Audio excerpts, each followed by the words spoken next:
Dear students, here in this video we will discuss the next chemical property of amines, that is electrophilic aromatic substitution in aryl amines.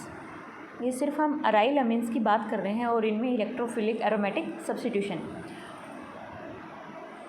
The rings of aryl amines can undergo the typical electrophilic aromatic substitution reactions which involve carbocations as intermediates. In these reactions, the NH2, NHR and NR2 group act as strongly activating and orthopara directing groups. Strongly activating का मतलब क्या है कि benzene ring अगर हमारे पास simply present है और दूसरे केस में हमारे पास बेंजीन रिंग पे इन तीनों ग्रुप में से कोई भी ग्रुप अटैच है तो ये एक्टिवेटिंग ग्रुप है. ये उस रिंग की जो टेंडेंसी है टू अंडरगो इलेक्ट्रोफिलिक सब्स्टिट्यूशन वो इंक्रीज हो जाती है.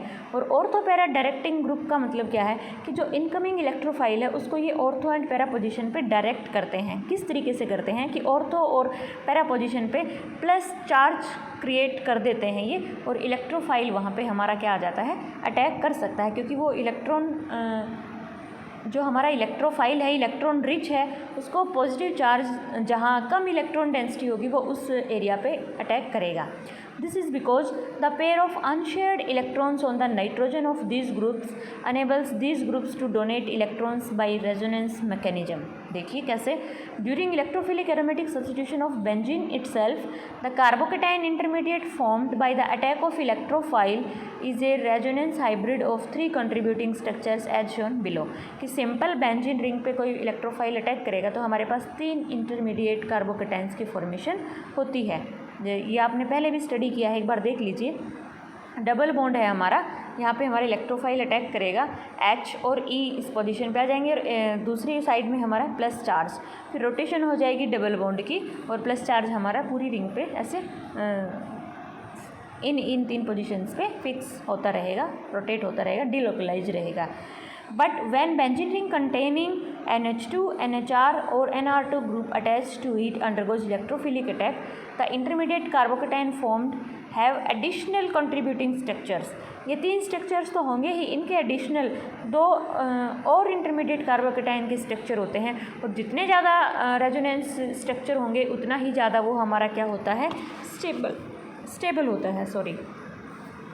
दीज स्ट्रक्चर्स एज इन देखिए यहाँ पे 1 और 2 आपको इमेजेस दिखाई हुई हैं. Such as 1 in case of attack at ortho position and 2 in case of attack at para position are formed by resonance interaction of lone pair of electrons on nitrogen with the benzene ring. अब देखिए nitrogen पे हम aniline की बात करते हैं, NH2 हमारा attach है और फर्स्ट हमारे पास कार्बोकेटाइन बना हुआ है, H और E ऑर्थो पोजिशन पे हैं और जहाँ रिंग पे NH2 अटैच है वहीं पे हमारा क्या है, प्लस चार्ज है.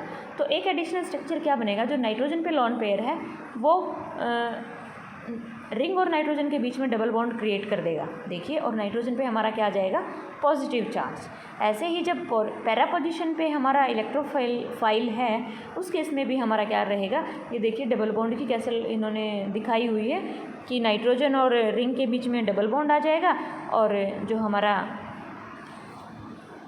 पॉजिटिव चार्ज है वो हमारा कहाँ चला जाएगा, नाइट्रोजन पे. तो ये हमारे पास दो एडिशनल स्ट्रक्चर हो गए, इसीलिए ये हम कहते हैं कि ये स्ट्रांगली एक्टिवेटिंग ग्रुप हैं और ऑर्थोपैरा डायरेक्टिंग तो है ही. It may be seen that these structures are particularly stable since in them every atom except hydrogen has a complete octet of electrons. अब इन स्ट्रक्चर्स में हर एटम का अपना ऑक्टेट कंप्लीट है. Nitrogen पे देखो 4 बॉन्ड पेयर हैं बट एक positive charge है तो उसका भी ऑक्टेट क्या है हमारा, कंप्लीट. एक्सेप्ट हाइड्रोजन का तो हमारा ऑक्टेट होता ही नहीं, उसके पास तो 2 ही इलेक्ट्रॉन हो सकते हैं. The formation of additional contributing structures leads to the stabilization of intermediate carbocation and increases its ease of formation. As a result, ring substitution in aromatic amines occurs very rapidly and preferably at ortho and para positions. It may be accompanied by even side reactions. कि कभी कभी side reactions भी हो जाती हैं, इतना ज़्यादा activating group है. अब बहुत ज़्यादा एक्टिवेटिंग ग्रुप है तो NH2 ग्रुप खुद भी रिएक्ट कर जाएगा, उसको हमने प्रोटेक्ट करना पड़ता है. Protection of amino group.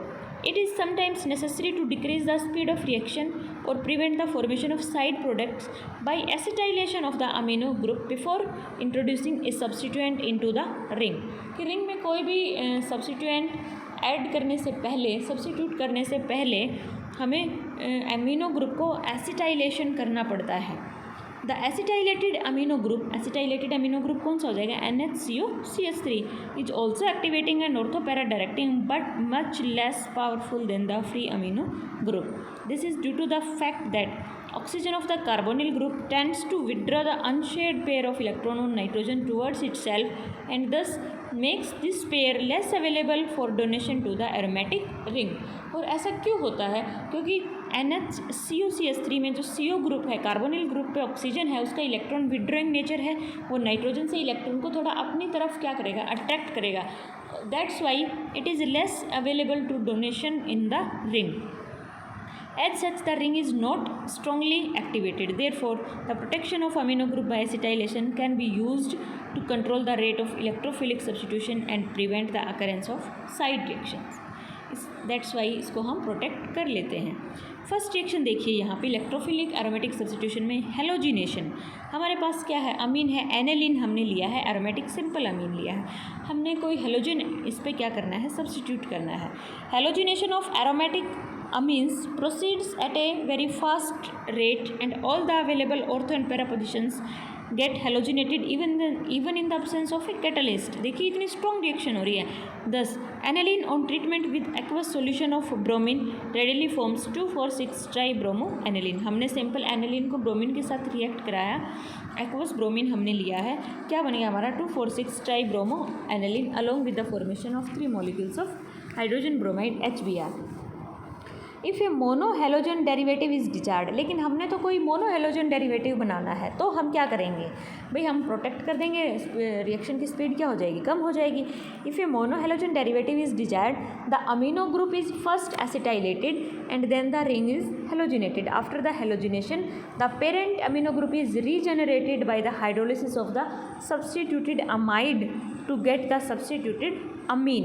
For example aniline को हमने CH3COO CH3 के साथ रिएक्ट कराया, क्या बन गया हमारा एसिटेनालाइड NHCOCH3, फिर Br2 के साथ पैरा पोजीशन पे ब्रोमीन आ गया, पैरा ब्रोमो एनिलीन बन गया, एनालाइड बनेगा पहले, फिर हाइड्रोलिसिस, एसिडिक हाइड्रोलिसिस शो किया हुआ है, ये हमारा क्या बन जाएगा, पैरा ब्रोमो एनिलीन. ये आपने प्रैक्टिकल्स में भी किया होगा शायद. नेक्स्ट है हमारा नाइट्रेशन, कि जैसे हेलोजिनेशन हमने किया ऐसे ही हमने नाइट्रेशन स्टडी करना है. Direct nitration of aromatic amines is not a feasible process due to the following reasons. देखिए यहाँ पे एक इंपॉर्टेंट क्वेश्चन आता है कि डायरेक्ट नाइट्रेशन हम नहीं कर सकते, क्यों नहीं कर सकते. Direct nitration results in the formation of oxidation products in addition to the desired nitro compounds. कि जो हमारा सब्स्टिट्यूटेड प्रोडक्ट बनेगा उसके साथ साथ कुछ ऑक्सीडेशन प्रोडक्ट्स भी बनेंगे. क्यों बनेंगे, बिकॉज द नाइट्रिक एसिड जो हमारा नाइट्रेटिंग रिएजेंट है, nitric acid of the nitrating mixture is not only a nitrating agent but also an oxidizing agent and the highly activated benzene ring can easily get oxidized. Thus considerable amount of amine would be lost by oxidation. कि हमारा बहुत सारा reactant जो है वो lost हो जाएगा due to oxidation.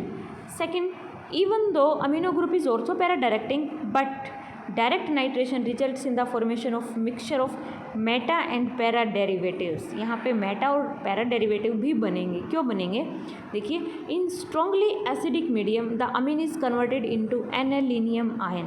अमीन है हमारा, ठीक है, हमारे पास H पॉजिटिव है, एसिडिक मीडियम हम ले रहे हैं, तो हमारा क्या बन गया, एनालिनियम ion NH3 positive.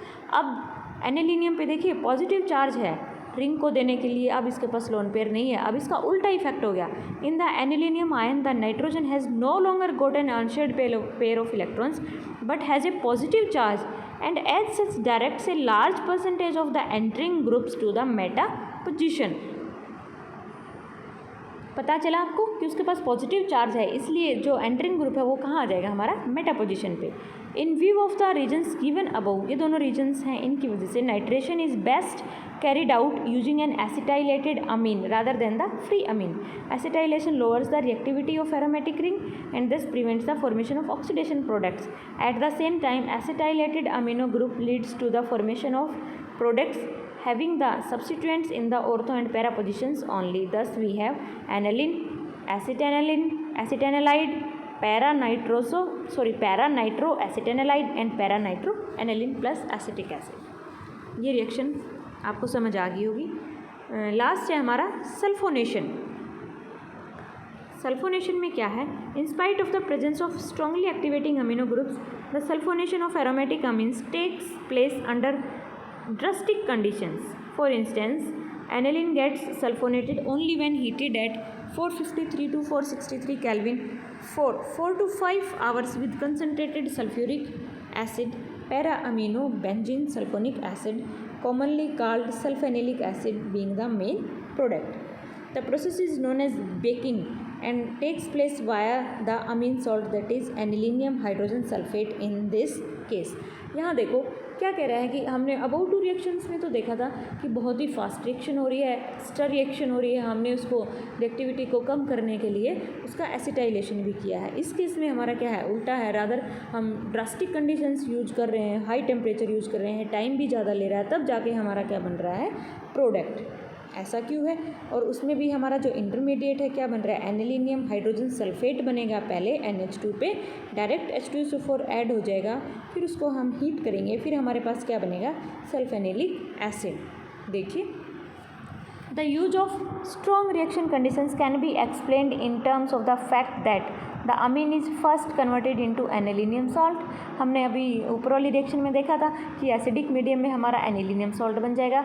This salt contains the NH3 group which is electron attracting and therefore has a deactivating influence on the ring. In that case, however, the main product may be expected to be meta isomer and not para. The predominant formation of para product is justified by pointing out that sulfonation, unlike other substitution reactions, is reversible in nature. क्या कह रहा है कि देखिए हमारे पास देखो intermediate यहाँ पे हमारा N पे क्या है, पॉजिटिव, NH3 पॉजिटिव है। तो जैसा हमने उसमें नाइट्रेशन में किया था कि इसका रिंग पे कौन सा इफेक्ट आ जाएगा, डीएक्टिवेटिंग इफेक्ट आ जाएगा, तो इनकमिंग ग्रुप हमारा मेटा पोजिशन पे आना चाहिए। बट यहाँ पे हमारा मेन प्रोडक्ट क्या है, पैरा है। पैरा क्यों है? क्योंकि ये इक्विलिब्रियम रिएक्शन होती है, रिवर्सिबल रिएक्शन होती है। Accordingly, the formation of the product is determined by the position of equilibrium and note the relative rates of the formation of the different isomers. उनकी रेट ऑफ फॉर्मेशन पे depend नहीं करेगा, ये किस पे depend करेगा, पोजीशन ऑफ इक्विलिब्रियम पे। It appears that the equilibrium favours the para isomer because it is the most stable isomer. क्योंकि ये पैरा आइसोमर है, मोस्ट स्टेबल है, दैट्स वाई इक्विलिब्रियम इसको क्या करेगा, फेवर करेगा। It is also quite possible that sulphonation of amines में involve some mechanism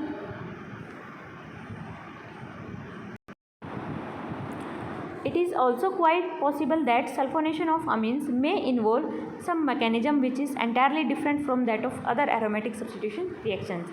कि इसका रीजन और क्या हो सकता है, ये भी पॉसिबल हो सकता है कि कोई इसका दूसरा मैकेनिज्म हो। एक इसमें आता है, इंपॉर्टेंट है, पूछ लिया जाता है आपसे, zwitter ion structure. Zwitter ion structure क्या है? It may be noted that amino sulphonic acids such as sulphanilic acid contain both an acidic and a basic group. देखिए हमारा सल्फेनिलिक एसिड में अमीनो ग्रुप भी है NH2 और SO3H हमारा acidic group भी है, यानी कि both acidic and basic group. Therefore it would not be unexpected if these groups reacted to form an intramolecular salt. ये एक इंट्रामोलिकुलर सॉल्ट की फॉर्मेशन भी कर सकता है कि जो एसिड से जो हमारा H पॉजिटिव है वो बेस पे चला जाए और हमारा क्या बन जाए, NH3 पॉजिटिव और SO3 negative. The sulfonilic acid exists largely in the form of an internal salt in which the hydrogen ion from the sulfonic acid group has been taken up by the amino group. This type of internal salt is known as dipolar or Zwitter ion. Structure आपको image में दिख रहा है। अब इसके zwitter ion के structure में कुछ सपोर्ट में एविडेंसेस भी हैं, हम वन बाय वन वो भी देख लेते हैं, पढ़ लेते हैं। The zwitter ionic structure of sulphanilic acid implies the absence of free amino और sulphonic acid groups in its molecules.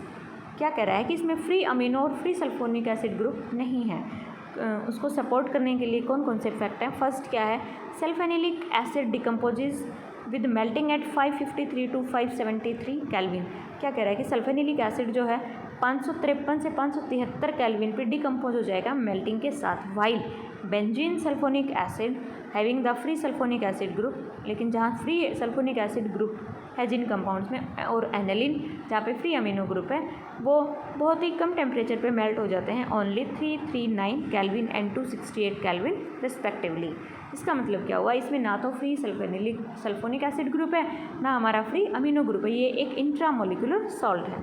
Second evidence, sulphanilic acid is almost insoluble in water, insoluble रहेगा as well as most organic solvents. In contrast to this, sulphonic acids are generally highly soluble in water while amines are generally soluble in organic solvents. कि amines तो हमारे organic solvent में soluble होते हैं और sulphonic acids हमारे water में highly soluble होते हैं, लेकिन ये जो सल्फेनिलिक एसिड है ना वाटर में सोल्यूबल है और ना ही ऑर्गेनिक सॉल्वेंट्स में सोल्यूबल है। इसका मतलब इसमें फ्री अमीनो और फ्री एसिडिक ग्रुप अवेलेबल नहीं है। Sulphanilic acid is insoluble in aqueous mineral acids whereas amine go into solution with the formation of salts। Mineral acids जैसे हमारा HCl है, H2SO4 है, इनमें भी सल्फेनिलिक एसिड क्या रहेगा, इनसोल्यूबल, लेकिन अमीन तो इनमें क्या होते हैं, soluble. Sulphanilic acid however dissolves in aqueous bases में ये सोल्यूबल होता है, such as NaOH। This is because the strongly basic hydroxide ion can abstract a proton from NH3 positive to form the water and soluble sodium salt. देखिए यहाँ पे reaction दिखाई हुई है, NH3 positive C6H4SO3 negative plus NaOH, it will form हमारा benzene ring के ऊपर क्या रह जाएगा, NH2 और नीचे क्या आ जाएगा, SO3Na plus H2O, sodium para amino benzene sulphonate. यहाँ पे आपका ये इलेक्ट्रोफिलिक एरोमेटिक सब्स्टिट्यूशन इन अराइल अमीन्स कंप्लीट होता है। आप ये प्रॉपर्टी भी आज स्टडी करोगे। ओके बेटा।